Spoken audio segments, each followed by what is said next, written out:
Good afternoon. As mentioned earlier, my name is Shane Zimmerman, Head of Business Banking for Wells Fargo in Iowa, and as well as Western Illinois.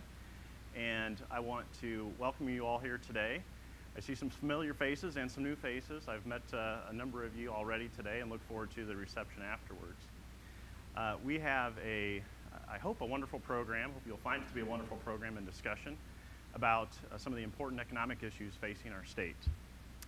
Wells Fargo is proud to be a part of this collaboration with the USA Today and the Des Moines Register. As the nation's leading agricultural lender, the #1 small business lender in the state of Iowa, as well as one of the largest private employers in the state of Iowa, Wells Fargo has a front row seat to Iowa's real economy. And Wells Fargo can attest to this economy and all the great things that are happening. Last year, we made business loans to over 3,000 clients. We also made $87.3 million in loans to farmers across the state of Iowa. The question is, how do we capitalize and take advantage of this opportunity, take care of risk, and also keep this engine humming? Here today to help us consider this topic and how what's happening in Washington, D.C. affects us right here at home is Senator Joni Ernst. Senator Ernst is the first woman to serve in federal elected office for the state of Iowa, the first female combat veteran elected to serve in the U.S. Senate. In Washington, Senator Ernst serves on 4 important Senate committees, including Armed Services, Agriculture, Nutrition and Forestry, Homeland Security and Government Affairs, and Small Business and Entrepreneurship. Based on this and her decades of service, civil service, military service to our state and country, we look forward to the value she brings to our conversation today. Wells Fargo's vision is to satisfy our customers' financial needs and to help them succeed financially. We're proud to carry out this vision through programs like this across Iowa and across the country. And we're also proud to work with great members of Congress like Senator Ernst to put America back on sure footing. Ladies and gentlemen, help me welcome the United States Senator from the great state of Iowa, Joni Ernst. Thank you so much. Thank you. Hello, everyone. Thank you for having me here, Shane. Thank you for the very nice introduction. It is great to be here. What a good opportunity for me as well. So. We do have a number of issues that are very, very important to Iowa, and I'm going to go through some of those issues with you this afternoon. When I was sworn in as Iowa's newest United States Senator, I pledged to work to bring Iowa's proven successes to Washington, D.C. to serve as a roadmap for Congress. I always say that Iowans know what is best for Iowa, which is why I want to hear directly from folks statewide, both through my 99-county tour and in meetings that I have had with over 3,000 Iowans in my office in Washington, D.C., and that's sit-down meetings with Iowans. And I've seen many of them here today, too, that have visited in my office. During my time in the Iowa State Senate, we fought to balance the state budget, and we helped turn that $900 million budget deficit into a $1 billion surplus. Currently, at the national level, we have more than $18 trillion in debt, and we must balance the federal budget. For the first time in over a decade, this year, Congress passed a balanced budget. This is long overdue common sense agreement that we need to put Washington on a path toward restoring fiscal responsibility and embracing meaningful reforms that Iowans deserve. We've done that here in Iowa. That's what we want to do in Washington, D.C. According to a recent USA Today Wells Fargo survey, only about 27% of folks rate the national economic conditions as good. But here in Iowa, our great state has made improvements to foster an environment that promotes job creation and attracts new businesses. More Iowans are finding work as the state's unemployment rate has continued to decline and now ranks among the nation's lowest. In addition, Iowans are taking home more money as the state's hourly earnings have risen above the national average, resulting in Iowa's median household income ranking above the national average. Folks in Iowa are rightly optimistic as our state tops the national average when it comes to an earned track record of job creation. I have heard firsthand from a number of Iowans about the labor pools that are needed to meet the demand within many of the state's thriving industries. And this is a comment that I hear no matter what corner of the state that I am in. It is the same information I'm gathering, whether it's in the manufacturing industry, whether it's in healthcare, whether it is in agriculture. We need to work on those labor pools. This is why, as I mentioned before, I firmly believe that Iowans know what is best for Iowa, and globally competitive education and career training programs are no exception.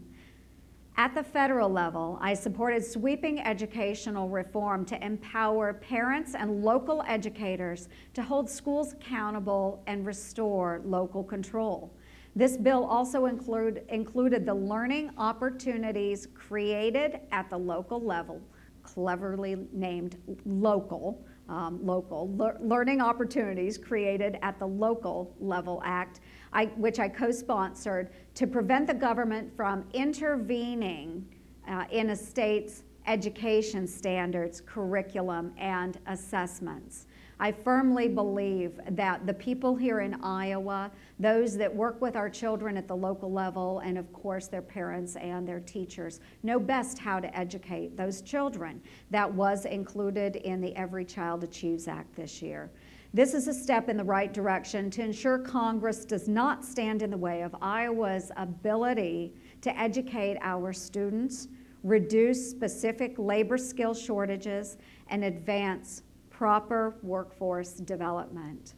I am thankful that in recent years our state has provided additional resources to local communities to help drive students into high-demand career fields and trades. I'm confident in Iowa's ability to maintain quality job growth in the years to come.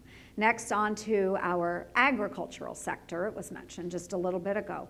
As a net exporting state, Iowa also relies heavily on its extremely diversified and innovative agricultural sector. Iowa is thriving as exports are up over 42% from 2009, resulting in Iowa's GDP ranking above the national average.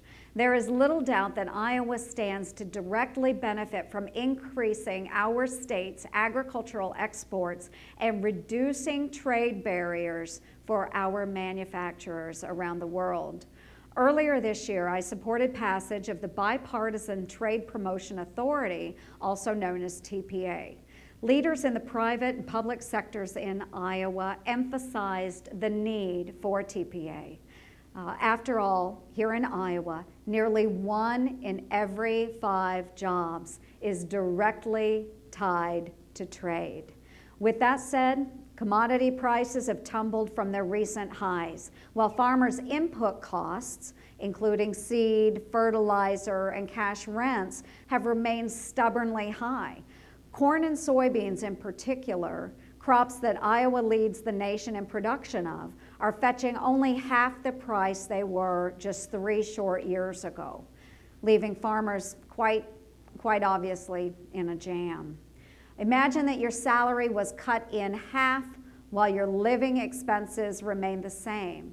That's exactly what our farmers are feeling today as they are trying to feed and fuel the world. These depressed prices have had a ripple effect throughout the economy of Iowa, especially amongst the ag equipment manufacturers within the state. Already we've seen John Deere, Kinsey, Vermeer, and others laying off workers as farmers are able to buy less and less of their equipment. Despite the downturn in the agricultural economy, I am confident in the resiliency of the Iowa farmer, who has time and time again overcome adversity. Growers are adapting to new efficient technologies, including self-driving tractors, variable rate nutrient application, and advanced seeds that produce more food on every acre while requiring less water and reduced pesticide application. The evolution of Iowa's agricultural sector, especially within the biofuels industry, has provided a huge boon to our rural economies, helping to create jobs in rural communities and bolster our state's overall economy. Iowa is a leader in renewable fuels production, producing more clean-burning ethanol and biodiesel than any other state. The Renewable Fuels Standard, RFS, has not only helped our nation take a step towards achieving energy independence, but has also strengthened the rural economies throughout the Midwest. So just very briefly, in closing, I fundamentally believe America's greatness is coming from its people, not from the government. So I certainly remain very optimistic about Iowa's bright future as we continue to work together to build an America that ensures that we leave a better Iowa and a better country for our children and grandchildren. And I do hope that all of you share that optimism as well. So thank you very much. Thank you, Shane. I look forward very much to our discussion. So thank you all very much.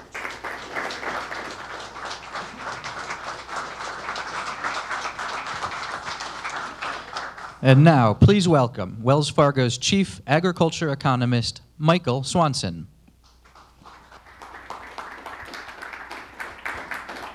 Well, thank you very much. It is really a pleasure to follow you, Senator Ernst. You're probably the best versed senator I've ever heard about the agricultural economy, and that is absolutely true.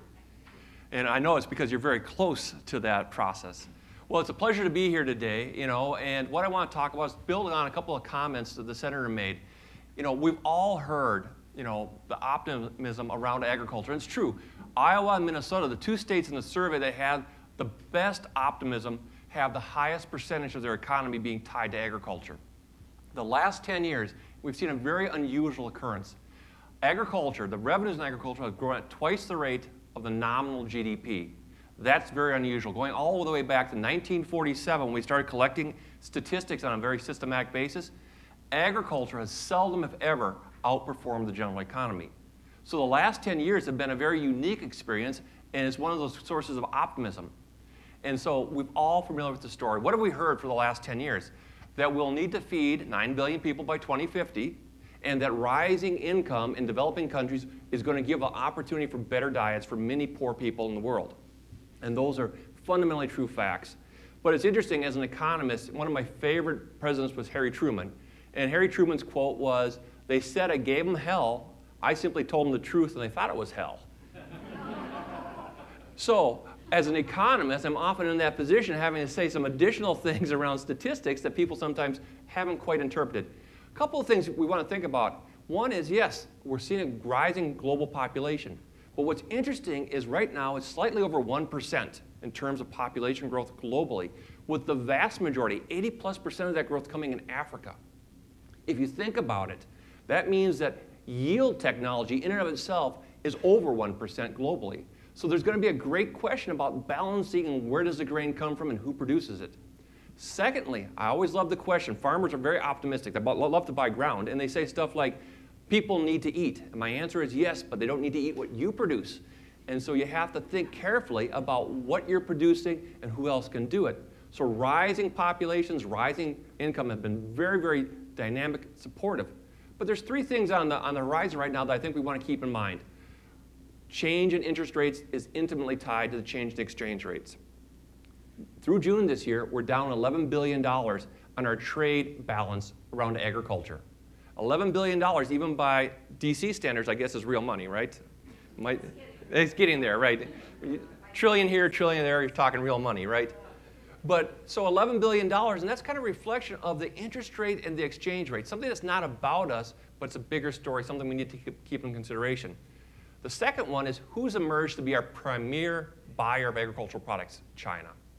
And I've often cautioned people, China is a great opportunity. They're a great trade partner, but they're a tough trade partner. You shouldn't kid yourself about China. China has the money, and China has its own agenda. There's nothing wrong with that. But as agricultural people, we need to recognize that and be ready to stand shoulder to shoulder in that market. We need the government, the traders, and the producers all to have a common front to the Chinese market, because otherwise they're going to get steamrolled. The last point, and you mentioned this, is biofuels. Now, other states aren't quite as enthusiastic about biofuels. North Carolina, where they mainly feed chickens, has sometimes a different opinion towards biofuels. And you might have heard that in your time there in the Senate. Biofuels is a wonderful source of demand for Iowa corn and Minnesota corn. But let's think about it for just a second. We've linked the volatility of energy pricing to the corn price volatility. And as I say, people, my favorite answers are, I don't know and I was wrong. And yet Wells Fargo still employs me. So I don't know the future of crude oil, so I don't know the future price of ethanol and gasoline, and that's going to be important to corn. So it's a wonderful development, but we have to remember that volatility is going to be there. So where does that leave the farmer? Competitiveness. What we're going to see is return to the idea that it's not easy to make money in agriculture. Well, there's a famous quote by President Reagan. He said, it's like the day of Christmas, and there was a pile of manure underneath the Christmas tree. And the little boy was all excited. He was really happy. And his dad said, why? He says, there must be a pony in there somewhere. So there's always an opportunity in this situation. And so $4 corn is not a problem if we have the right cash rents, the fertilizer, and the crop chemical to go along with it. And think about what $4 corn does for us. Our pork producers, our egg layers, our cattle feeders in the state of Iowa are going to have a great opportunity to take $4 corn and convert it into world-class proteins that have the image, the rightly earned image of food safety from the United States. So $4 corn is going to be a challenge. Not everyone's going to emerge from the situation as happy as they were with $6 corn, but it's going to create a lot of opportunity for the state of Iowa in the protein market going out to that global world. So thank you very much. It's been a real pleasure talking to you today.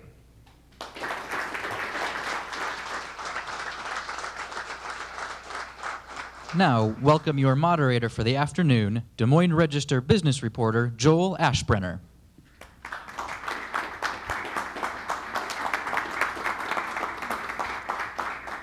So thanks for being here. Thanks to Wells Fargo and to USA Today. Senator Ernst, thanks for being here. And thanks to the folks watching online.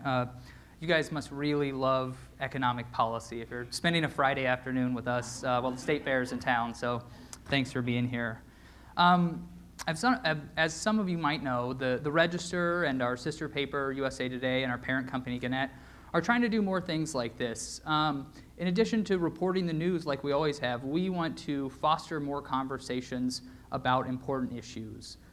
Today, that issue is Iowa's economy. As you've heard from our previous speakers, the economy seems to have shifted into high gear in some places in Iowa.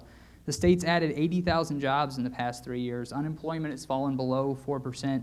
Retail and auto sales are up. Real estate is booming. New apartments and hotels seem to be popping up on every corner.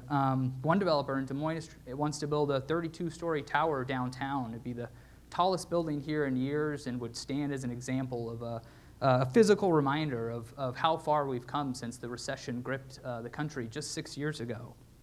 And still, Iowa's economy faces challenges. Take agriculture, like we've heard about. Some 75% of survey respondents consider agriculture the state's most important sector. But in the short term, at least, farming faces some real challenges, as we've heard. There was the bird flu epidemic that's hamstrung some of the state's poultry and egg producers. Corn and soybean prices have fallen dramatically, threatening to put some farmers in the red and stifle parts of the state's growth. Today, Tyson Foods announced 400 layoffs in Denison, so there are some real struggles. And meanwhile, 2/3 of Iowans say the living wage in the state is insufficient. And in parts, the rebound from the recession has been uneven, with most of the growth occurring in metropolitan areas. As well, questions remain about how to train workers for jobs of the future, not just jobs today, but those 20 years from now. So these individual factors are not unique to Iowa. Booming real estate, sputtering commodity prices, job training woes. These are issues facing many communities, but each state, each region, each city faces its own unique mix of economic conditions that will shape it moving forward. So what's Iowa's mix of economic conditions? What's the real economy in Iowa? That's what we're here to discuss today. So enough from me. Let's meet our panelists, and let's get going. So first up, we have Jerry Nugent, President and CEO of Nat Properties, a West Des Moines-based real estate and development firm. He also serves as the 2015 chair of the Greater Des Moines Partnership and chairs the nonprofit board that is overseeing and managing the development of a $100 million convention hotel downtown. His company's also involved in one of the most talked about projects around town, the Downtown Hy-Vee. So later we'll talk about what kind of beer selection they'll have there. So I'm excited about that one. Thanks for participating.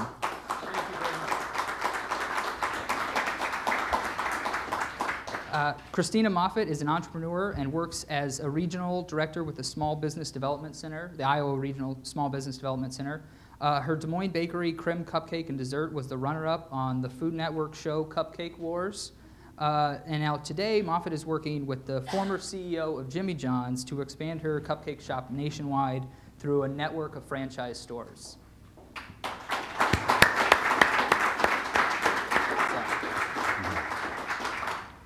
Dr. Dermot Hayes is an Iowa State professor of economics. He serves as the school's pioneer chair of agribusiness. He's an award-winning researcher and a fellow of the American Agricultural Association. His areas of study include commodity markets, consumer demand, and price analysis.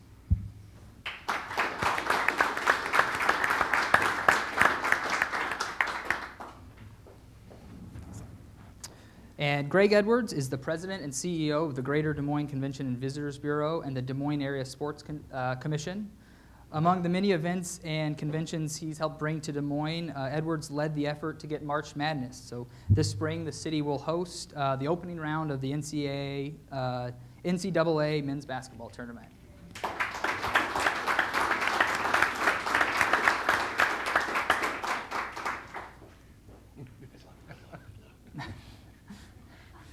Good luck. Yeah. And I want to welcome back to the stage Senator Joni Ernst. We should do it like the high five thing. Shift to the basketball announcement. Thank you, yes, thank you.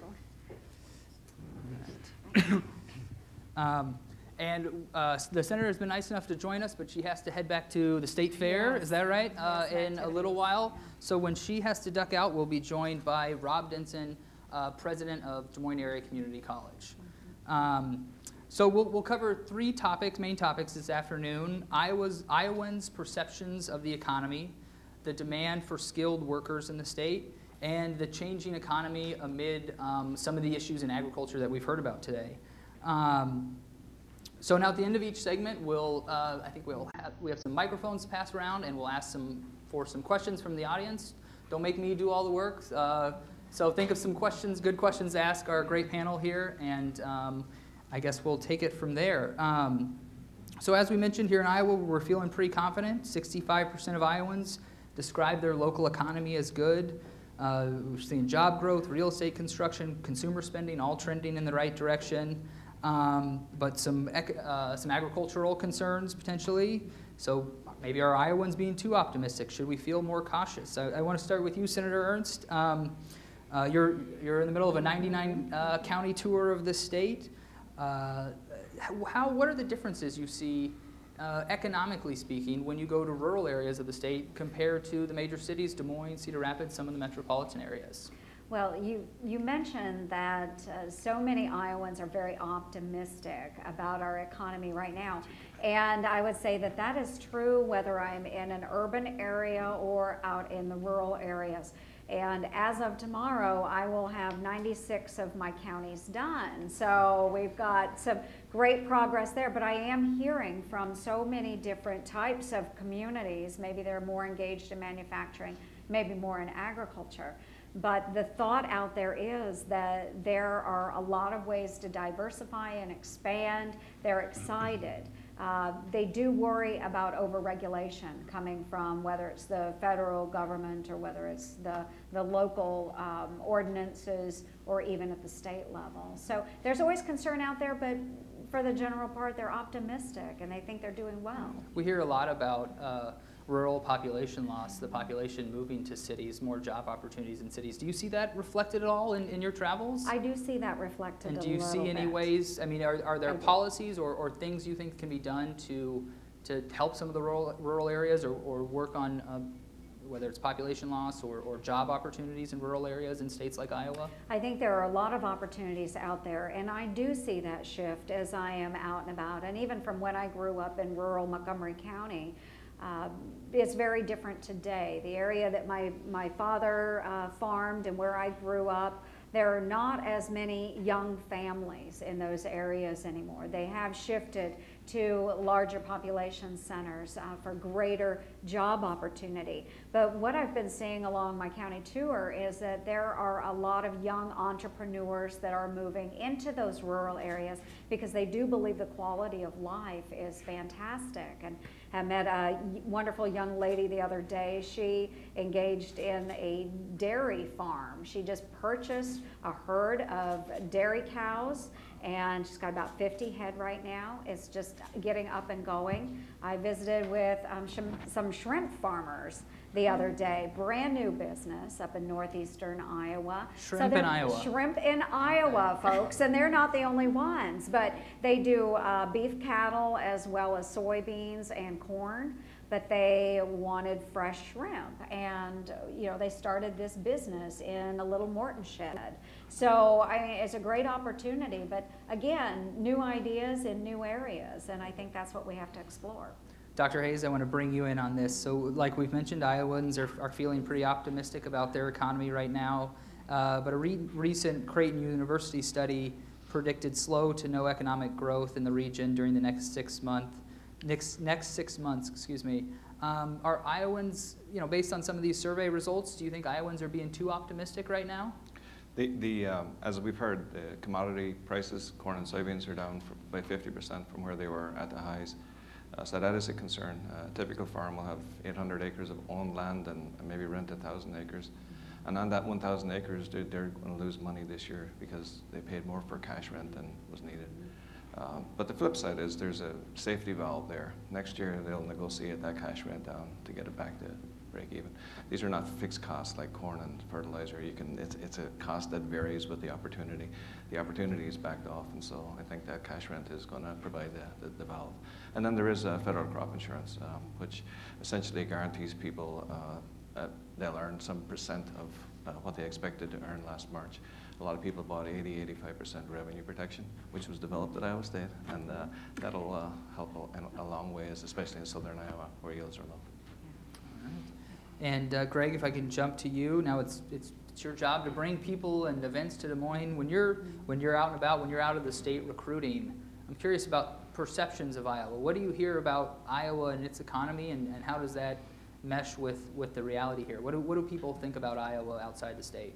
Well, Joel, thank you. And first of all, I'd like to comment about the ag economy a little bit because Please. that's really my expertise. Just kidding, folks. Great question. Nice one. But I got to say, though, the Wells Fargo ag guy, I've never heard an ag economist with so much humor in my life. What do you think, huh? But great question. And people do, I think the perception of Iowa has changed greatly, really in the last 10 years or so. And I think that people are now recognizing our state as being an economic generator.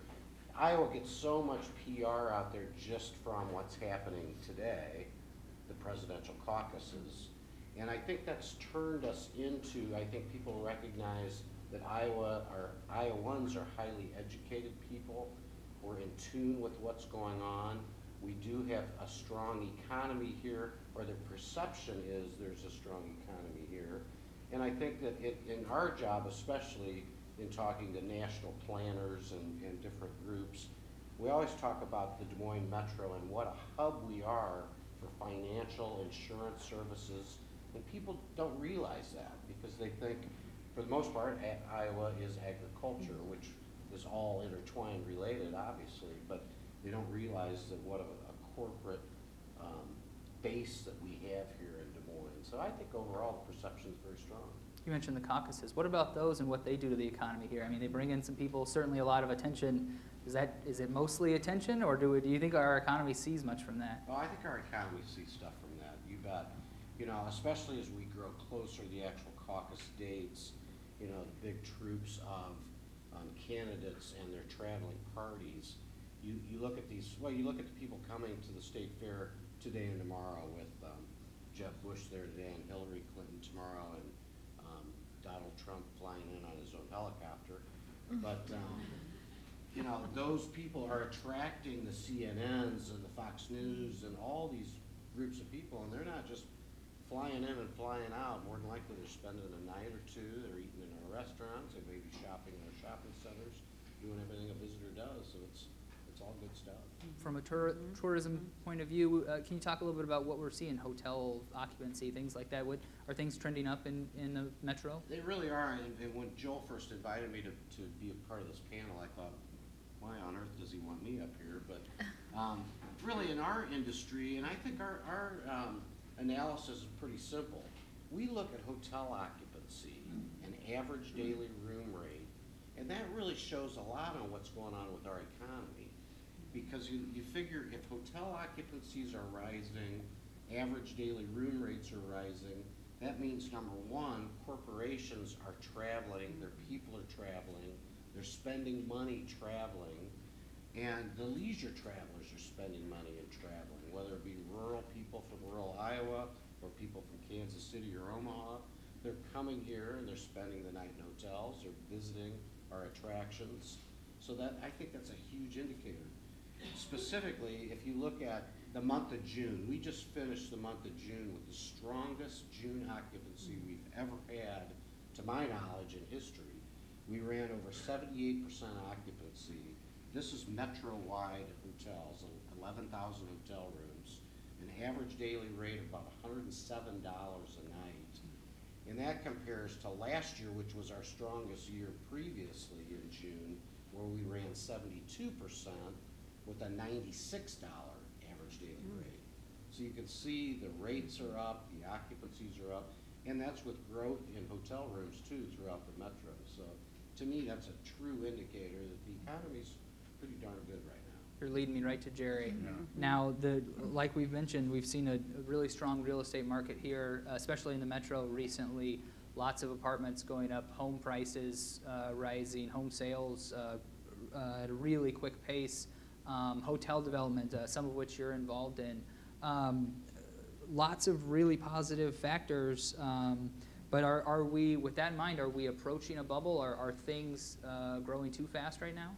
I don't think so. I think one of the qualities of Des Moines has been that we don't, overbuild when we're in good times, and we don't have as big a fall during recessions or bad times. But I would say, though, counter that with this great hotel rate. There are 4 hotels currently being constructed downtown. There's the Convention Center Hotel, which is a little different because it's primarily focused for the convention and the event center. And there's several outside, and there's 2 on the west side. So I mean, there's a lot of hotel rooms being added because the economy is good.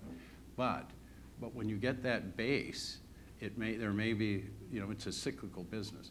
But when it comes to apartments and single-family homes, the 2007 and 8 period, which really froze the money and there was no development, people were as much afraid as they were not able to get loans.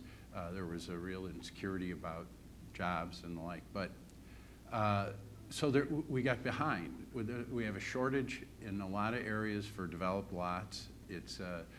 There are a lot of regulations in developing, a lot of Indiana BAT issues and things of that nature. But so we are catching up, and I don't see that area for a bubble. Apartments, there's certain small pockets, maybe out in some of the western suburbs around the mall where they've built probably enough apartments to last for a while. I think that, however, downtown, we have yet to see a new project go up that has 1 vacancy because of the vibrance of the downtown market. Now, Christina, I want to go ahead, Senator. Oh no, I was going to say that's just really incredible, and Yeah. I think that's a really good indicator. Yes, it is. So, very pleased. And Christina, if I can switch gears to kind of small businesses. Now, in this survey, 70% of Iowans said there, plenty of opportunities exist here for entrepreneurs. But some other, studies show Iowa's kind of a tough place for startups. According to the Kauffman Foundation, Iowa ranks 42nd out of 50 states in startup activity. What can be done, do you think, to help entrepreneurs more in Iowa and help foster startups here? Well, I think that one thing has definitely changed.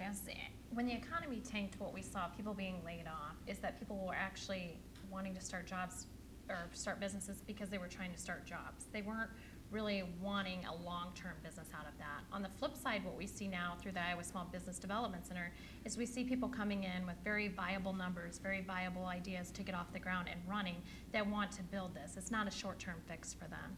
I think Iowa's a great place to start a business. There is so much support here around small businesses versus trying to start in a bigger city. A bigger city, you may open one day and be closed the next because nobody came. Nobody supported that local entrepreneur. Whereas Iowa, we see, all these incubators popping up because they want to work together to support each other. The Iowa Small Business Development Center, we exist in 99 counties, and we're there to get all 99 counties growing and off the ground and supporting local business. I think people are very optimistic in Iowa. I feel like people are turning back and looking here first before they make purchases. And what that does is it just cycles back through our economy. Is there anything from a policy standpoint that you think would help small business or entrepreneurs in Iowa that you have your eye on right now? I mean, taxes are always a big issue. The self-employment tax is always a big issue. But on our end, we have to prepare those entrepreneurs and make them aware from the very beginning that that's something that they pay and help them from the beginning to be able to pay that. A lot of times entrepreneurs run in and they didn't plan for that. Well, guess what? When they go to pay their taxes, all their working capital's gone and now the business is gone. So just educating them and getting them out the door on the best foot they possibly can to move forward is our job. And Senator, what do you make of that? Yes, I would say even from the federal level, as we visit with small business owners or those that are looking at starting a small business in the near future, some of the challenges that they are facing right now is first understanding all of the rules and regulations that are out there. I mentioned the dairy farm the other day. That's one thing that she specifically mentioned was understanding how they needed to containerize maybe some of the waste products or things like that. So rules and regulations can be very inhibiting for a number of those that wish to start their own businesses. Some other challenges too will be just the financing of an operation and all of the paperwork that many of those young entrepreneurs will go through, whether it's through a conventional type loan or whether it's through a grant program through the state government, federal government, and again, just sorting through that and even knowing where to go to even find those revenue sources or ways to get off the ground. So there's just a lot of challenges out there, and I think it would be a great idea and something that we should do is streamline those processes and make them much more efficient and easier for young entrepreneurs to engage in. Now, the Iowa shrimp lobby hasn't got to you, has it? They have not, although we did say with this being, it really is a growing industry. It was so funny. I had never heard of this before, but went out to this operation and we were teasing them because they're involved in Iowa corn growers and stuff that they'd have to start the Iowa Shrimp Growers Association now. So Just make lots sure of they have fun. their convention in Des Moines. In Des Moines. We can sure encourage that. You bet. You bet. Well, we just have a couple minutes left before you have to head back to the state fair. We'll see if there are any questions in the audience. We'll have some mics coming around, so if you'll wait for the microphone. Senator John Johnson, Thanks, National John. Board, thanks for being here, and thanks for your service both in uniform and Thank you. as you're well aware, the hog industry had a rough year last year with a disease that reduced our production. This year, we're over that, and production is expanding quite dramatically. We've got a big supply of pork and much lower prices, similar to what corn and soybeans folks are dealing with. But we also have something on the horizon that could really impact our international markets, and was wondering if you could share with us your perspective on the outlook for the repeal of COOL, country of origin labeling, in the Senate. If that does not get repealed, we're going to have some tariffs imposed on U.S. pork, probably by our two largest customers, Mexico and Canada. Yes, and I will share my perspective on that because I know there are many different opinions out there on COOL, the country of origin labeling. And I support a full repeal of COOL. The World Trade Organization has ruled against the United States with what we currently have in law. And what we have heard now, there are a couple of different thought processes. One is mandatory labeling should go away, but maybe we could go towards a voluntary labeling standard for our meat products. The other idea and thought process is full repeal, and I support the full repeal. If we look at the voluntary labeling standards, Canada has already come out and said that even if you pursue that voluntary labeling, we are still going to retaliate against the United States. Mexico would certainly follow that. And it is not, and it's important for everyone to understand that with retaliation, it is not just meat or poultry, eggs. It would be a wide variety of products here in the United States retaliated against. The Senate will get it done, the House is done. I think they will get it done, yes. All right, thank you. I think we have time for one, maybe two more questions. Anybody? Right back there. Senators, thank you for being here. My name is Gunnar Olson. I'm with the Des Moines Area Metropolitan Planning Organization. Bruce Cass at the Brookings Institute was in town earlier this year, and he talks about the growing importance of metropolitan areas leading the country out of recession and leading the economy. And one of the fundamental things that he thinks is important for the economy is for the federal government to really foster and enable local metropolitan areas to grow their economies. And so one thing that I'm interested in particular is transportation policy, and I'm curious to know your opinions on the proposal by Senators Wicker and Booker about the giving more local control to transportation funding from the federal government. I think it's a great idea as we look at transportation funding, and I have long believed this as well, that those federal dollars that are going back to the states and to the local governments, those should be controlled by those local governments in those states. And too often the federal government has been siloing the funds, and they have been saying you must spend X dollars from the federal government on X projects in your state or locality. I think that those that are involved in their transportation systems within those localities best understand what their needs are. Maybe they don't need an X project, maybe they need a Y project. And so I would like to see a little more flexibility with those funds at that local level. All right, I think that's all the time we have. Let's thank Senator Ernst for being here with us. Thank you. Thank you.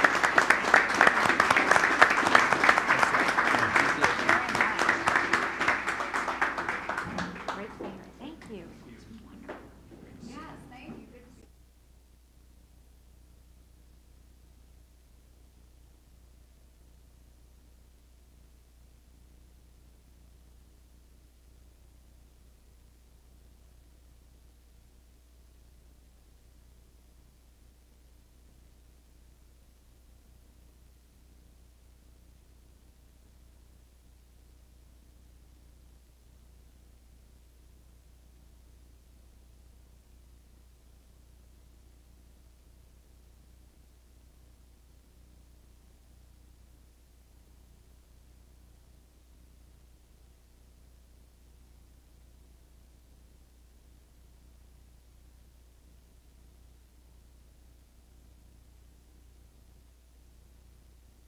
Of the Des Moines Area Community College for nearly 12 years.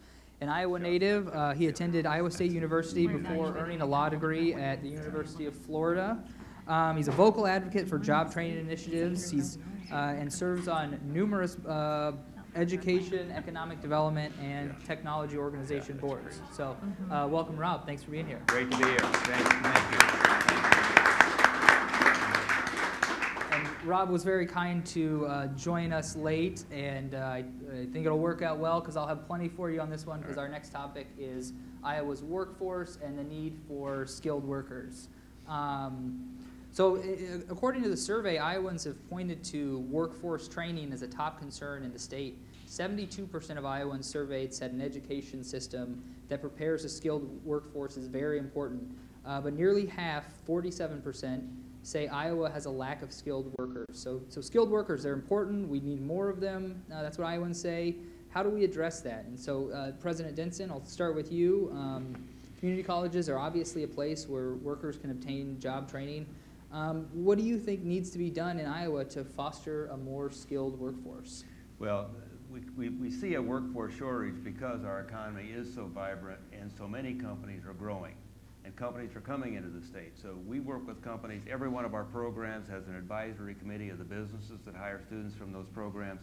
So we are absolutely connected with the businesses in our area. So we need more bodies. Quite frankly, we work with the companies when they're growing. We work with students as they come through the program of all ages. Anyone right now who is unemployed or underemployed or wanting to enter the market, this is a great time. There are hundreds, if not thousands, of great jobs. Some say there are as many as 7 million jobs open in the United States right now in skilled labor. A lot relates to STEM, science, technology, engineering, and math, but these are exceptionally good jobs with great pay. So our issue is bringing more and more students into the pipeline. We're 37,000 students at Des Moines Area Community College. Our average class size is 18. We've got over 200 programs and certificates. I mean, we develop programs based upon the needs of the businesses we serve. So the opportunities are there. We just need more persons to enter the pipeline because, again, the jobs are waiting on the other end. 7 million jobs in skilled labor. What kind of jobs are we talking here? I'm sure there's a wide range, but give me some examples. Welding. During the recession, 2007, 8, 9, 10, we could have placed 1,000 welders almost any day of the week. We were talking about this earlier. What's a welder start at these days? Well, $19 to $23 an hour, and then quickly move up. I mean, we have great companies in this state. They pay well, and they have great benefits. So, and they work in unbelievably good, high-tech conditions. So there's no reason we don't move more persons into that. I mean, we have more welding lab space at Des Moines Area Community College than any other college university in the state, and our biggest lab is a new one at Southridge. That's growing. Now, IT workers. I mean, the number of IT workers needed now is just it's growing big, fast. Right now, we just bonded $7 million worth of new jobs training bonds in central Iowa. These are companies that are adding new jobs to the economy. Of 18 of those companies are going to hire 640 new IT workers in the next 3 years. And that's why every other company in the room and around is, they're also looking for IT workers. I mean, we're now working with companies to custom build graduates that can go to work, who start working for these companies in their second term at DMAC, and I'm talking about IT. We front load specific skills in the first term, they go to work as interns in the second term, and then they go through 2 years with us, working part-time with the company, and Shazam is one of the best. They hire interns year-round, and they've hired every one of our interns when they've graduated from DMAC. So, and they pay very, very well, over $50,000 a year and above. So these are great jobs, and we're seeing more and more need to do that. But we can custom build programs, again, to serve any particular industry. Now, on the flip side, our issue is attracting more individuals into those jobs. We're working with the K-12 systems, we're working with the Iowa School Counselors Association. We need to have young people get better information as to what the jobs really are, I mean, what is available, and then what it takes to get into those jobs. And our great opportunity now is the diverse populations we have around Iowa, the Hispanic community and others. I mean, this is a great opportunity for us to just double down on making sure that every individual who wants a good job can get a good job. Mm-hmm. Jerry, in the real estate sector, what's it like right now trying to find skilled labor, be it carpenters, plumbers, electricians, whatever you need? Well, as we go out to bid, we hear a lot that there's just not enough crews because during in 07, 08, a lot of them went on to do other things, maybe got retrained to do welding or other skills. So there's been a shortage, which impacts construction prices, which does have an effect on the success of our economy. As we need to grow, it's costing more. And yeah, right now there's a big shortage of framers. Yes. And we're working with 2 of your competitors to develop framing apprenticeship programs. We've got a federal grant through Iowa Workforce Development where the Department of Labor will come in and help a company set up often non-union, sometimes union apprenticeship programs. DMAC does the related training, so while they're working, they're getting their training that they need to be successful in the job. And we've actually got a grant that will pay for half of their wages for the first 6 months. So it's not off the ground yet. We're in the very early stages, and I'm sure you and I are going to have to talk about it in a very few minutes. But we need it. Yeah. But we've got the tools. Yeah. And the important thing is we've got a lot of individuals in Iowa where money is the issue. I mean, it is a big issue. Obama talks about free college. And what do you make of that? I wanted to ask you about that. Every time our state has made money available for persons, particularly without resources, to get into training, our training goes up very fast. In the last 2 years, the state has given us, the community college system, an extra $15 million in specific areas such as advanced manufacturing, IT, health, and transportation. I mean, truck driving is a big, it pays well and big jobs. So every time we get that kind of money, our participation in those programs goes up. Because families with wealth, they're going to send their children wherever the children want to go. Middle-income individuals with the ability to borrow will send their children wherever they want to go. But it's that 40%, that lowest realm where these individuals, they've got challenges, financial issues, family issues, whatever. If we have the ability to get to them, we can get them into a great job.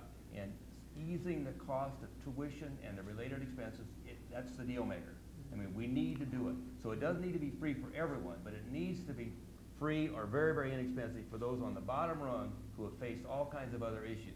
We've got navigators to help find them and keep them on the rails as they're going through a program, help with tuition, help with books, and if we can get companies that will hire them as paid interns while they're in school in the same area that they're studying, I mean, it is an absolute win-win. Mm-hmm. And Dr. Hayes, I want to jump to you. You know, some people have called this a skills gap in Iowa. We don't have the skilled workers we need. Do you think that's the case, or do Iowa companies just need to pay more in order to get skilled workers here? Well, first, it's a great problem to have. I don't think it's a problem at all if you have too many skilled jobs. As you know, as you've heard, I got a funny accent. I've lived in a lot of different places. And I would say outside of Germany, there's no place in the world where somebody graduating from school has more opportunities to be trained in the community college system or the Regents institution. So I think it's, I think it's, well, as I said, a great problem to have. And ultimately, if as you suggested, if this scarcity continue, we're going to have to import skilled workers from other states or other countries, and that would be a great outcome too. How do you think we do that? Get skilled workers in here? Wages. Yeah. Wages. But and also getting the skills. You know, when you have virtually full employment, you know, we're 3.5% unemployment in the metropolitan area. You know, they don't go back to get the skills. You know, and when the recession started, and they started the Skilled Iowa program, the Department of Workforce Development, and some private individuals and companies funded that to get certificates and the skills. People flock to it, but now with full employment, are we developing the skills that we're going to need in 2025, 2030, et cetera? So I think that's the downside of our success, but I do think it is going to be, it is a good problem to have, full employment, and we are growing in the metropolitan area. We're growing larger virtually than any other metropolitan area in the Midwest, and the good thing is, our largest demographic that's growing here is the 24 to 35-year-olds, which, or 25 to 34-year-olds, but in that area, but which is great because they're coming and they're bringing their skills with them. So. And I Christina, will weigh in. Yeah, please. Just from my perspective, there's actually a lot of people don't realize there's actually a shortage of chefs out there, which we always turn to DMAC. I'm a DMAC alum myself, so that's the first place I go to look to hire people is DMAC. I've gone up to look like Cordon Bleu because there was a shortage of chefs. And how many of us like to go out to eat? How many of us don't want to see our favorite restaurant close? We have to have those skilled workers. And a lot of people say, well, why don't they just go in and learn? Well, if there's not a head chef there to train them, there's going to be a problem. And that head chef is really the one that runs the kitchen, that keeps things going so the restaurant is profitable. And then you have the front of house manager. Even those people are short now that are staying in the hospitality management programs. So even me, being a little tiny shop, I'm facing issues finding employees. Yeah, what is it like trying to hire for you? I mean, we're talking skilled labor here. I don't imagine you're hiring many welders or electricians, no, but you need employees as well. What's it like chefs, for you? It's been difficult. It's been difficult. We actually have gone down and we've worked with high schools now to introduce the field and what it can pay and what it can potentially be. We've worked with, St. Al, we worked with Central Campus, we've worked with Johnson High School to start them interested in the field so that hopefully they can turn around and go to DMAC, or even Iowa State now has a culinary program. We want people interested early, and we want them to understand what it really means to be in the culinary program. The Iowa Restaurant Association says that we'll need 1,000 workers, mainly managers, every year for the next 10 years throughout Iowa. Wow. So, I mean, big just the restaurant group. Yep. And, everyone we talk to, more and more workers. And we know that 60% or more of all the jobs in Iowa are called middle-skilled jobs, pay very well, but you need more than high school, but no more than a 1 or 2 year degree from a community college. Of course, DMAC being the best. But graduates right here. There we go. But I mean, the opportunities are there. And we've got 3 world-class universities in this state. And you look at the numbers of international and out-of-state students that they're attracting every year. I mean, a lot of their growth is going to be from out of state or out of country, because Iowa's high school population is not growing. It's pretty much got a couple bubbles in it, but for the most part, it's relatively flat. So we need to take Iowa's work ethic reputation and our reputation for all the things that happen in central Iowa and above, and our economic success, and then use these 3 universities as magnets to bring students in. And then the companies need to access those students like they access our students and make sure that they stay here. And I think we can have some great success. 4 great universities, Drake University, world-renowned.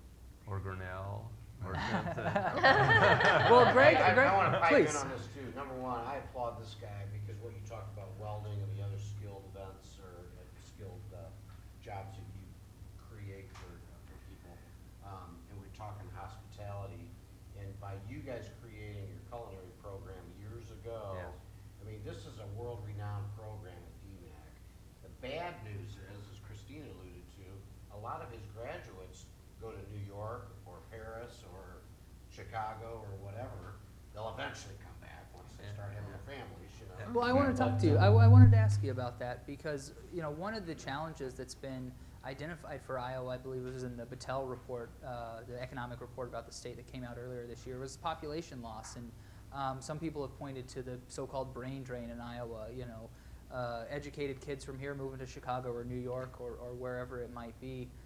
How do you think we can address that as someone who's a promoter of the metro area? How do you think we can keep the skilled people in this state to stay here?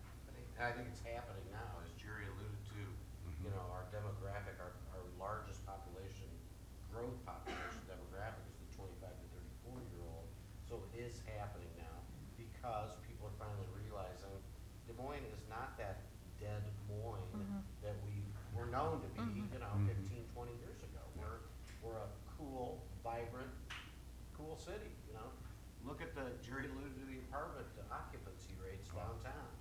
They're 100% full. Why is that? It's young people moving to Iowa, moving to Des Moines.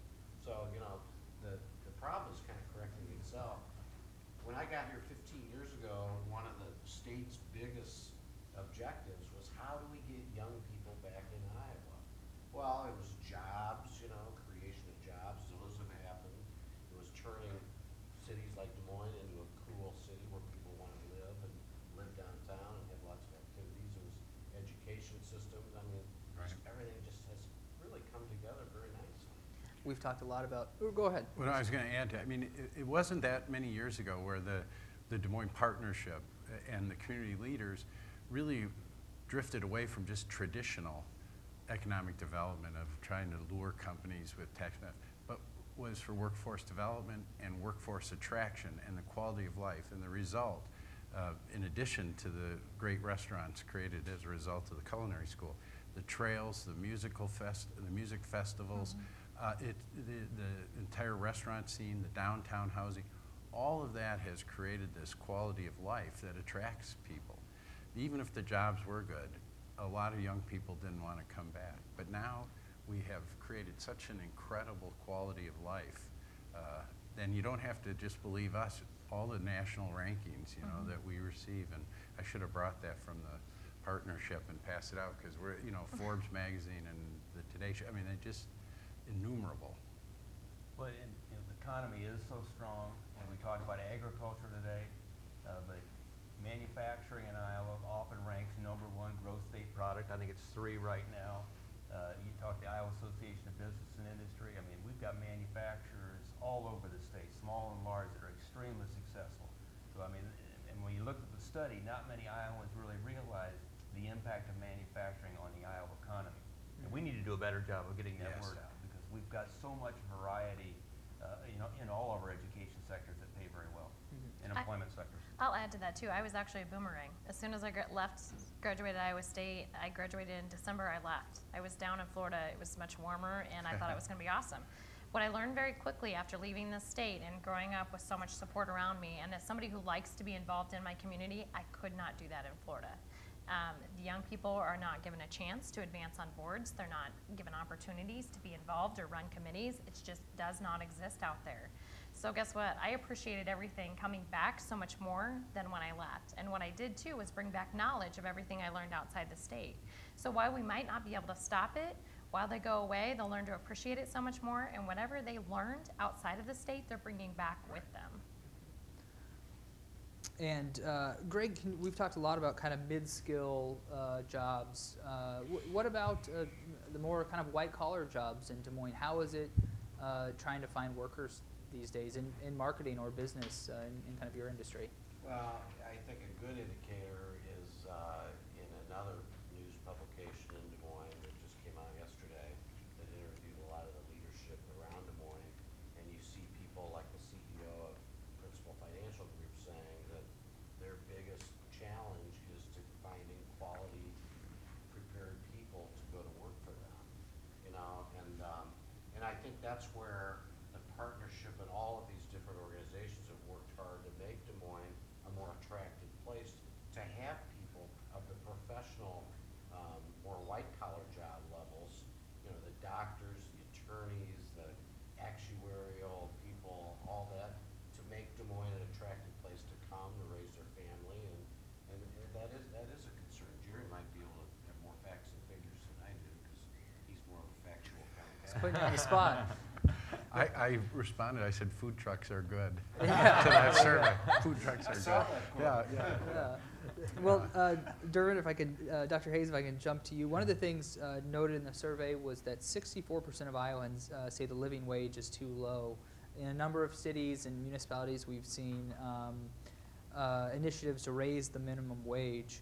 I'm curious what your take is on that. Do you think that's something that needs to be addressed in Iowa?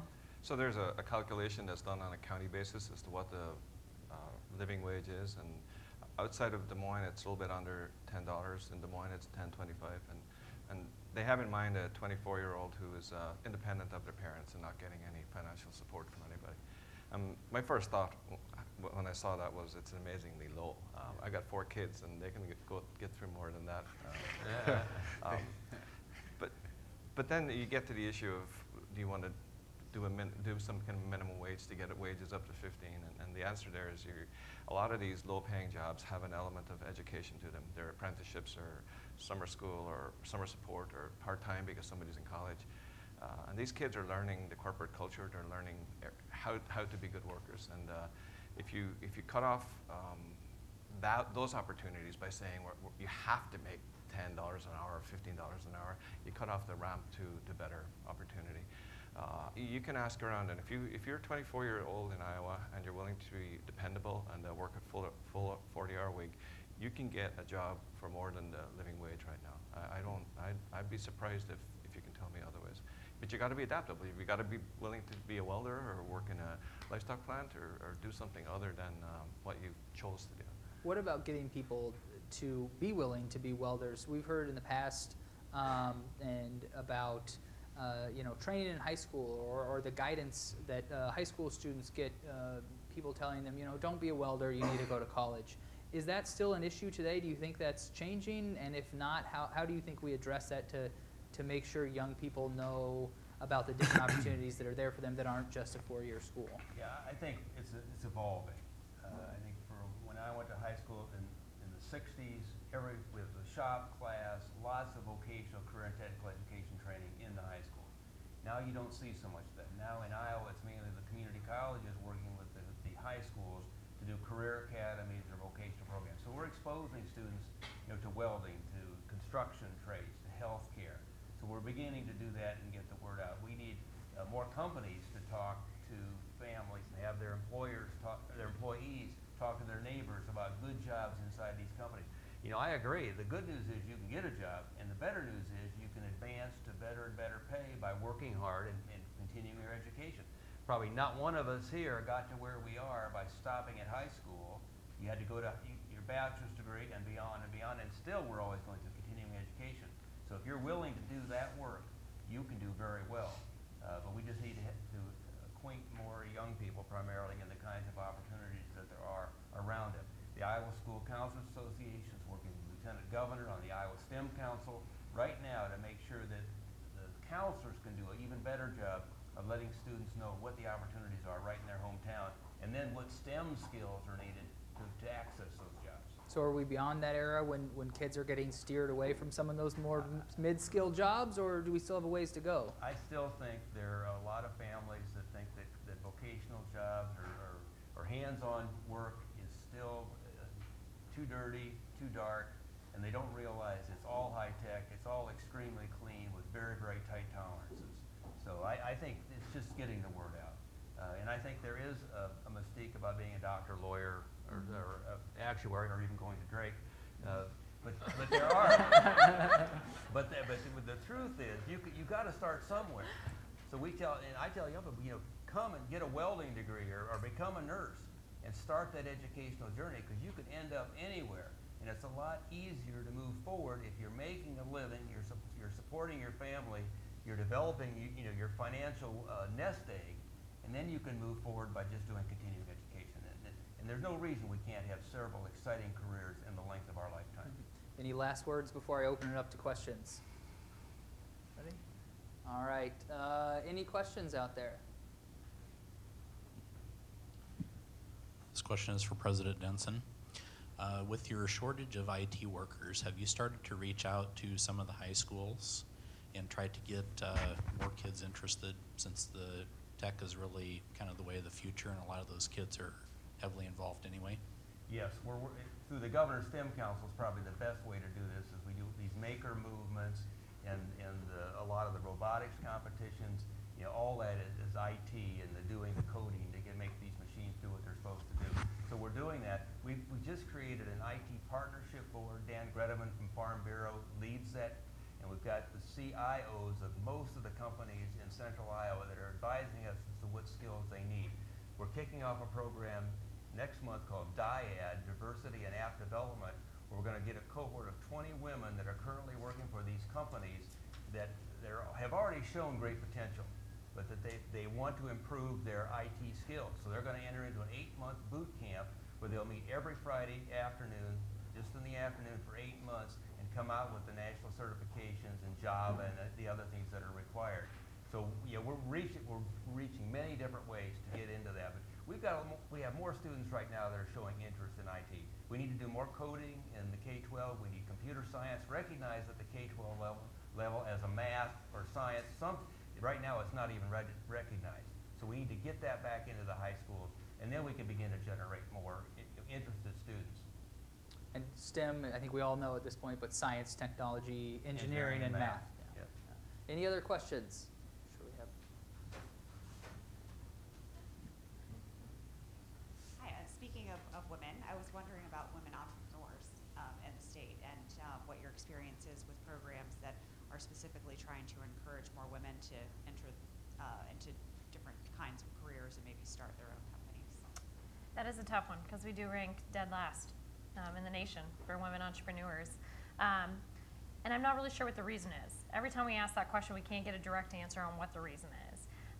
Women entrepreneurs, when they do exist, they tend to be solo practices. They don't have employees. So imagine if every women entrepreneur added one person, it would move us ahead on that ticker on how we're ranked.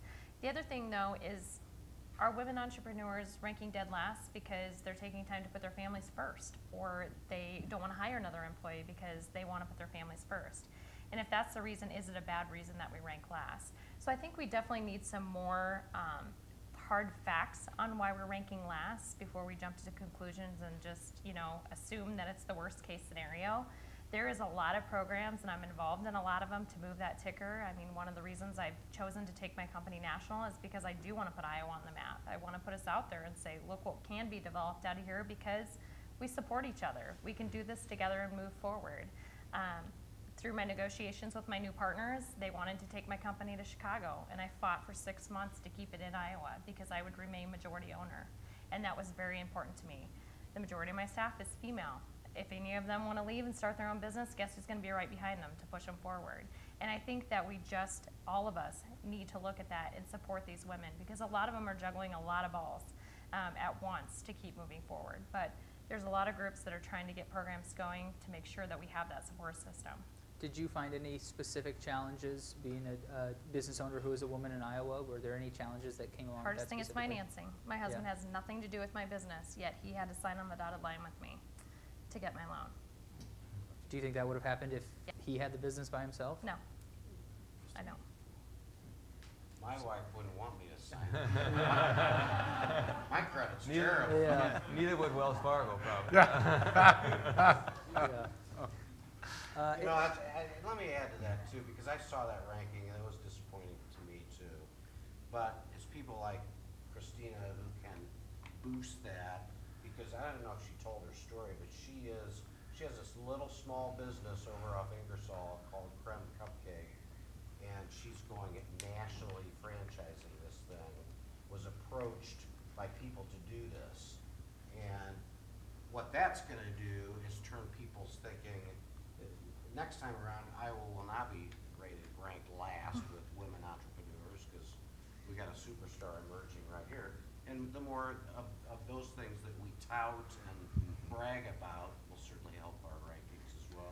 I think too, some of the ideas that women come up with is some solution that works for them. I can't tell you how many entrepreneurs have tripped across something that's great, and now I have one lady, and she's exporting internationally off of a product that she tripped across, figured out a solution. She's out of Polk City, out of her home, but people don't realize she is shipping nationally. She's in negotiation with several large big box stores to place her product. But without the support system that pushed her forward, everybody could have stood up and said that's a dumb idea, because I can't tell you how many times I heard putting a bar and a bakery together is a dumb idea. Nobody will ever support that. But that's what's taking us national now. We've, proved ourselves with the bakery and the bakery concept so that I could get to the dessert lounge concept that nobody understood. And now I can actually flip that, and that's what we're leading with, is that we've developed this unique concept that's very profitable. We pay our workers very well and still make a profit, but it's pushing out a concept that a lot of people didn't believe in the beginning.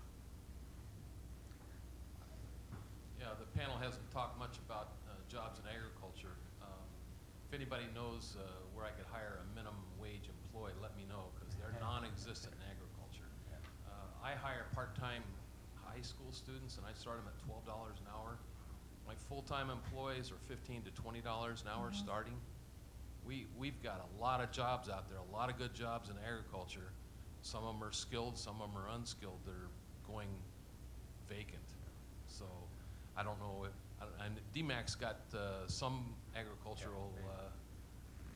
What kind of jobs are you talking? Well, agriculture, in my case, we're row crop and cattle and swine. So, I hire employees in all those areas. All right. Help wanted. But the good news is that, of course, Iowa State's just busting at the seams in their ag programs. Our ag programs have grown primarily on the strength of the ag economy until relatively recently. But we're still seeing some very, very strong numbers, and we just need to get together to figure out how do we attract students to you, particularly I don't know where you live in relation to a community college with an ag program. I think every community college has one except one in the state. But if paid internships to get our students working for you part-time while they're going to school, it helps them, it reduces, this student debt issue is big. So the more we can help students get through programs, earning in the areas that they're learning, and then if they get to know you, get to know your operation, and you're paying in a decent wage, a lot of them will want to stay. So you kind of build your own pipeline. And we have internship programs with Iowa State and some other schools. We don't have any internship programs with DMAC that I'm aware of. Because you don't really care much for DMAC. Well, we're kind of focusing on Drake. As well, you should. I didn't go to Drake either. All right. Any other questions? One back there. Just a comment. I think Jerry touched on this. I just want to make a comment about the Greater Des Moines Partnership. one area that I've really been excited about is their encouragement of technology entrepreneurship and just the collaboration between the people that are involved in technology. And I'm a part of a local bank, and one of the biggest issues is cybersecurity. So we need technology-trained people to address this problem, and it's a problem that that is very relevant to a lot of other industries other than banks. So I just want to encourage the partnership for what they've done in that area. It's been good. I think the community comes behind and it supports that area. Expanding that as much as we can to other areas is great, but I applaud what the partnership's done there. Yeah, I agree. I mean, it's been a real focus for the partnership, and it kind of evolved into the global insurance accelerator. You know, our insurance and finance industry is very significant here, and we have tried to work to encourage entrepreneurial programs to support the industries that we have here, and I think that's been a real success. All right. Well, I'm glad we had the question about agriculture, because we're going to move on to that with our third topic here, our third and last. So bear with us through this, and then we'll hit the bar. So we're going to talk a little bit about kind of diversifying the economy amid some of the changing factors we're seeing in agriculture. And there's no doubt Iowans see farming as vital to the state's health and economy. 75% say it's the most important sector in for the state's economy. But it also faces big challenges, like we've mentioned before, the drop in commodity prices. The bird flu has been a particularly acute challenge.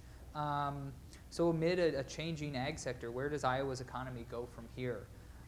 Dr. Hayes, I'll start with you just briefly to kind of test or challenge that notion that agriculture is the most important sector in the state. If you look at GDP, I mean, do you think that's true, that it's the most important sector in the state's economy? So it depends how you define things. Sure. I teach in the ag business program at Iowa State, 100% placement rate. And they go out to ag lending or crop insurance sales or work for John Deere. They all view themselves as entering agriculture, and I view myself as part of that industry because I teach in that sector. But if you look at the official definition, I'm in education and they're in financial services or manufacturing. I would trust the survey. The survey are real people. They have 15 or 100 people they know.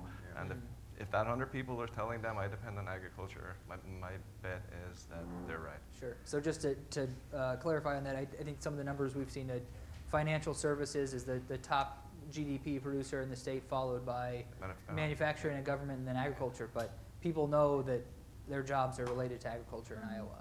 Yes. Yeah, quick story. Somebody just told me this. Correct me if I'm wrong. You're the educators. But my understanding is when Iowa was first becoming a populous place, started with agriculture, German agriculture. And from there, all of this stuff spun off because they knew they needed insurance to protect their land, protect their crops. They needed financial, the banks, and so all these different industries that really are heavy here in Des Moines are a result of the early days of agriculture. Is that correct? So we have very deep historic agricultural roots. It's incredibly important to our economy. But farms are becoming bigger. They're requiring fewer and fewer people to run. More of our population is moving into the cities. So we face some changes in our economy there, if I'm not wrong. So Dr. Hayes, I guess if I can direct kind of that to you, with those changes in mind and with I guess if we can go specifically to the drop in commodity prices we've seen, corn and soybeans prices being cut in half in the last several years. I mentioned earlier we saw some layoffs today at Tyson and Denison. Do you think we'll continue to see layoffs at ag-related companies like John Deere and Pioneer and Bridgestone? Well, I'll take John Deere. It's a remarkably well-managed company, and one of the things they did was to ensure that they had a big construction business and a big forestry business. Those businesses are doing well right now, even though farmers are not. But 3 years ago, farmers had a tax problem. And the way they got rid of it was to buy brand new equipment. So there's a lot of very new, shiny green equipment out there. And it'll last for several years. And in the meantime, Deere will work in other areas. So it's, those companies are aware of the cyclical nature of some of the businesses, and they've diversified around that. So do you think, I mean, do you think we'll see cuts continue? I mean, how much deeper can the ag downturn we're seeing right now go? So to put things in perspective, when I came to Iowa in 1986, corn was 99 cents. It kind of hovered around $2.50. Then it hopped up to $7, and everybody knew $7 was not going to last. So it's back to $3.50, $4. Cash rents will adjust up or down to accommodate that, but the ag sector is not doing bad historically. We've had a boom in biofuels, and we've had a boom in soybean imports from China, and so on the demand side, things are okay. Not great, but okay. Sure. But yeah, we bought all that new equipment because of high commodity prices, and it'll be a couple of years before we need to buy more. Okay, all right. Jerry, I'm curious about your perspective as the chair of the Greater Des Moines Partnership. What do you think, businesses that aren't directly tied to agriculture, businesses like yours, how do you think they're feeling about the effects of the drop in commodity prices? Some of these farm factors, how are businesses with seemingly no ties to agriculture feeling about those? Well, it impacts on land value. You know, when companies like ours, we make investments in land that are currently farmed. So, you know, they went way up. They're moderating a little bit.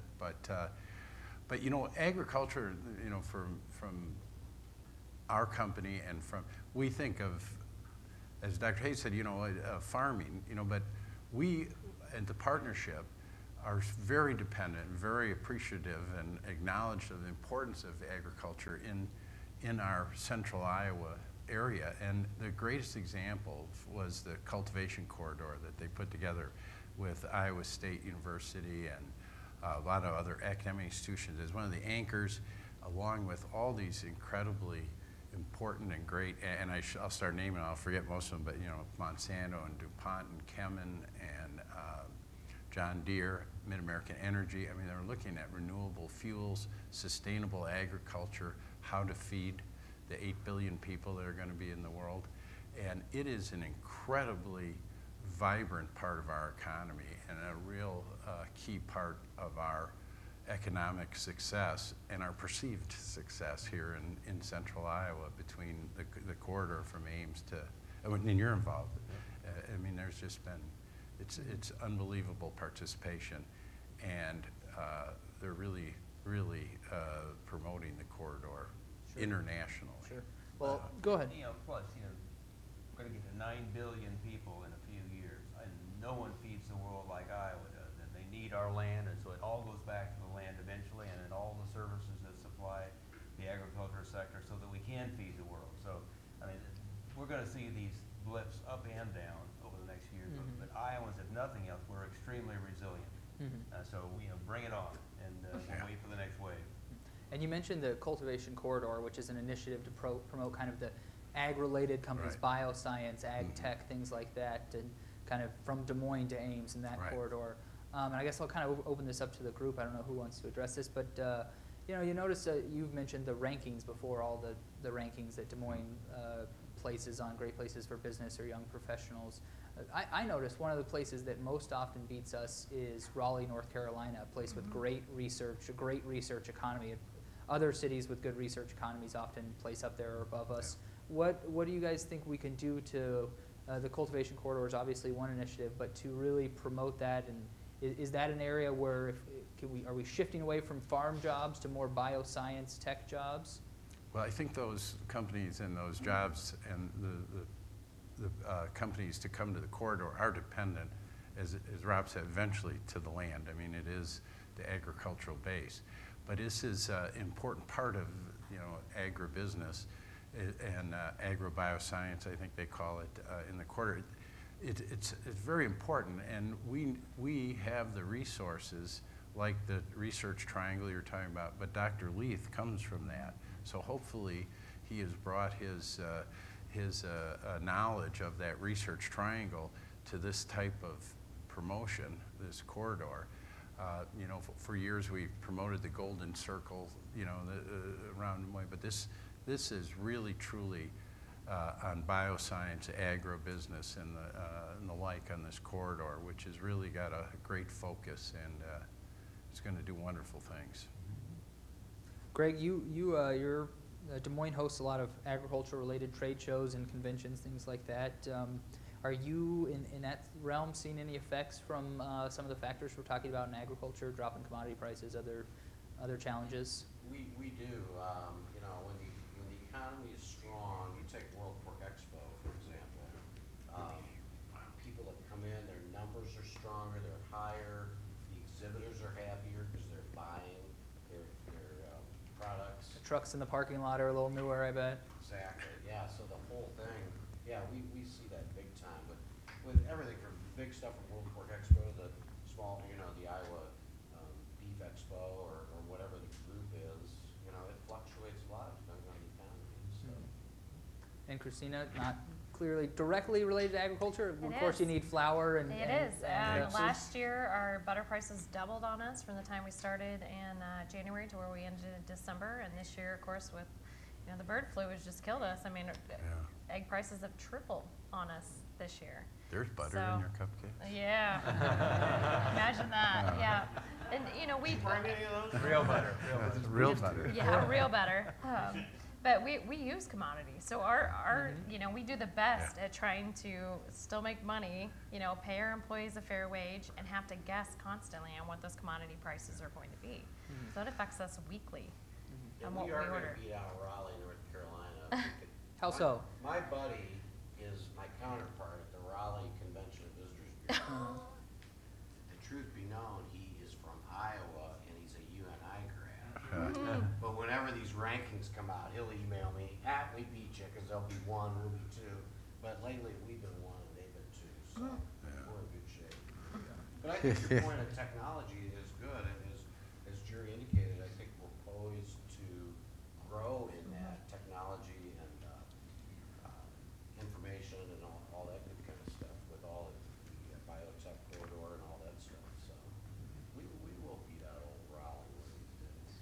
And President Denson, we've hit on this a little bit before, but what role do you think community colleges, vocational training can play in helping diversify Iowa's economy as we move away from some of these more traditional farm jobs? Well, one of the things that we're very good at is being adaptable. I mean, we work with companies, we can actually create new programs in a matter of weeks, and that includes getting them through the Department of Education. So we respond very quickly to business to get them the kind of training programs, and they tell us what competencies to teach. Again, we have an advisory committee of the businesses on every program telling us what their graduates need to have when they leave.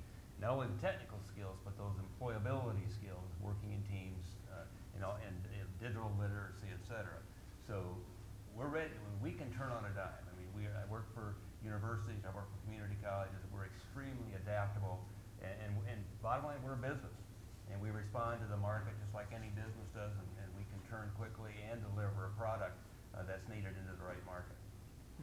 One interesting thing in the reporting the Register did this week on this economic survey that I saw, we had a student of yours, a DMAC student, who said, I don't know if we'll ever be beyond the recession, but I think we're past the point where people should worry about it.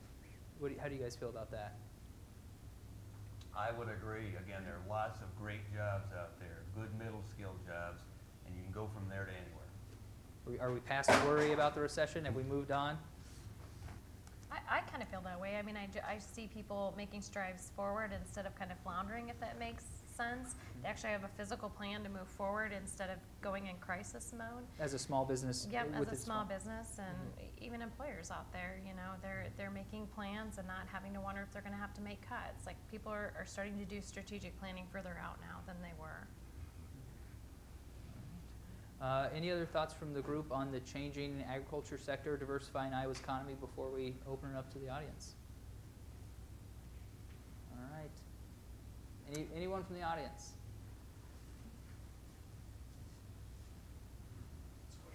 Would be for Dr. Hayes. I just was wondering if you had any ideas of how maybe within the agricultural sector that some of that can be diversified to the point where the farmers don't have such a fluctuation and that they have a little more stability. So if corn prices go down, maybe they're producing sugar beets instead that would be able to turn around and kind of level out all those peaks and plateaus. That is a great question. We had been seeing a movement away from the traditional farm that Howard Hill described, where you had corn and soybeans and hogs and cattle. And by the way, Howard has a very prosperous farm near Ames that does that, to one that was pretty specialized. And maybe we need to reconsider and go back to people who raise hogs and corn and soybeans, so that when one business is up, the other is down. Crop insurance does help. It helps a lot on the crop side. Do you think we'll ever see that, a shift back towards less monoculture, so to speak, more diversification in what people grow? If you look at the hog farms that are growing right now, they're typically family farms that are taking advantage of the manure and that own land and grow crops as well. That balance is actually working very well for those particular people right now. The people that suffered when pork prices were low were the specialized pork producers, and the ones that are suffering now are the specialized crop growers. But the ones that are growing all around, and I know several of them, I could name a dozen, are commercial livestock operations that own land and spread the manure. Don't give up on shrimp. Yeah, well, that's right. That's our new economy. I'm hoping of a shrimp ranch. Well, I'll say I'm not from Iowa originally, but my grandma grew up on a farm near Reedland in northeast Iowa, grew corn, oats, hogs, chickens, and cattle. Sure. They had it all. I mean, it seemed like that era was gone.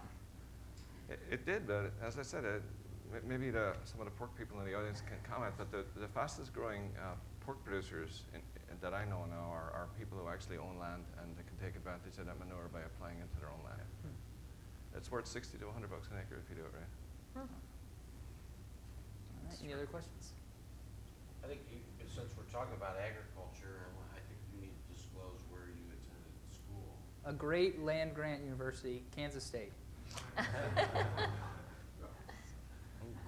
Question for you, Termont. In terms of farm-to-table agriculture, restaurants connecting up with local producers of different products, are we seeing an increase in Central Iowa of that?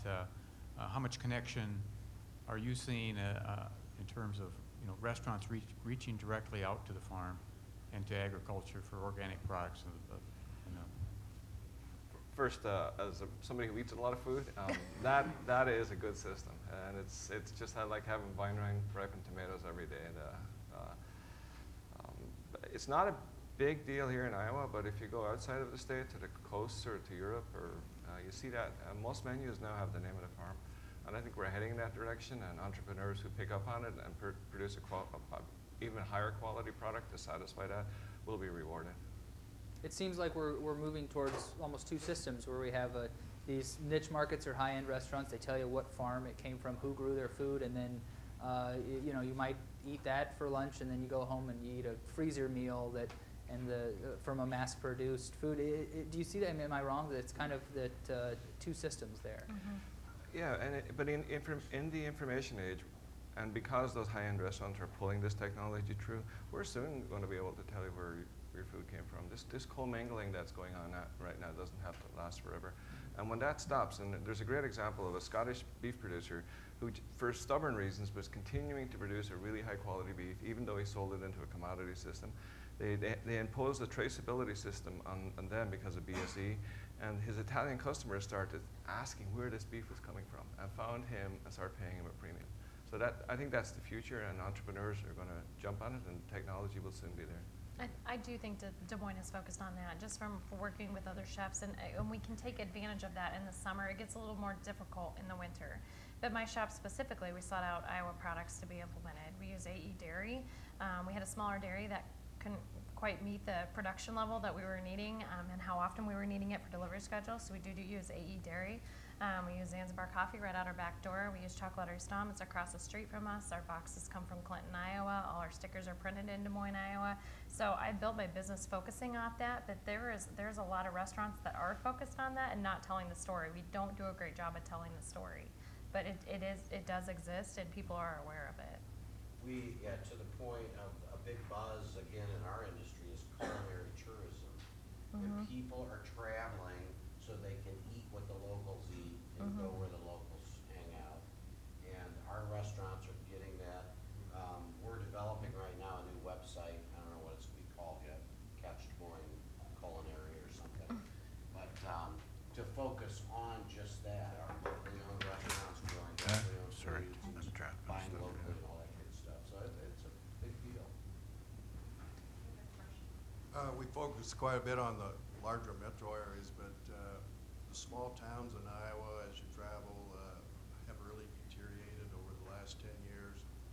Do any of you see any need to find some kind of a policy or help reverse that trend, or do you see it continuing more dramatic?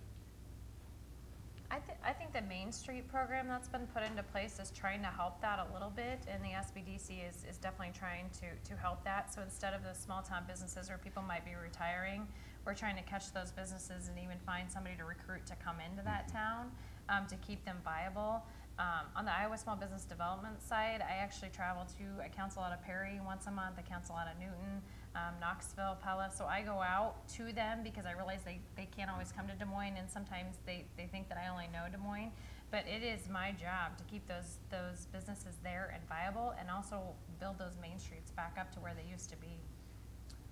Just let me follow up on that. I do Ragbari every year, thanks to your great newspaper. And I've done it for long enough now where you're coming back to the same towns. And those towns that really look awful, especially in the downtown area, there's often a lot of brand new construction on the outsides with $100,000, $150,000 homes. So $6 and $7 corn was a help. And the other thing I'd say is bring people down to southern Iowa in the fall, and they'll move here, especially if they have high-speed internet. One of the things the survey pointed out was that small towns in Iowa are the ones that are managing to survive or thrive. The ones that are doing well are commuter towns, where people can drive from metros, the Adells or Mitchellvilles. What do you guys make of that? I mean, is there a future for towns that are far enough away from big population centers that people aren't going to be commuting to cities for jobs? Well, I'm sure there's statistics, but if they're not able to commute to jobs, in the farms, like 800-acre farms and rent 1,000, that used to be maybe 12 families that lived on there, and they supported the county seat towns and the small towns. Well, there's less and less, as farms have gotten bigger and less families are living on farms, the smaller towns and the county seats are going to suffer unless they can commute to, for the people that are not engaged in farming day to day, commute to their jobs. So I think there is a sense that I would agree with what that finding was. But somebody raised it. I mean, we need ultra-high internet into every community. Exactly. Because you can't move to a town if you, very few are still on dial-up, but I think there still are a few. But the state needs to make sure we've got very high-speed, affordable internet everywhere. And I mean, our kids need it for their elementary schools on up. But you've got to have that for a business and any kind of quality of life in this day and age. I have a question, really from the education standpoint. You see young people that maybe grew up on a farm, want to go back and work the farm with their family. Given today's prices of land, given today's input costs, how does a young person, maybe a young couple, take on that next generation of farming and make it work? It seems really expensive given today's environment. Thank you. We'll set up a table right out front. Give that man a mic. Well, maybe there's some positive news then from the low commodity prices, because as cash rents fall, it'll be more affordable for young people to get involved in agriculture.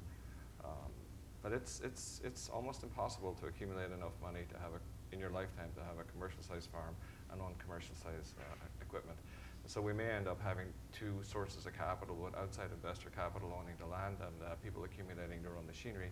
And then we're going to need some risk management tools to accommodate that, where we end up with people who actually are farmers who don't own the land because they don't have the capital. And crop share leases, crop insurance, risk management could get us part of the way there. Any other questions?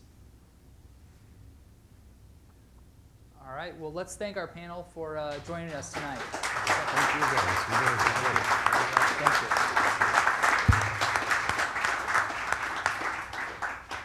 All right, and please join us outside for the reception. You have to race Greg. There's a book we wrote on advancing jobs-driven economy.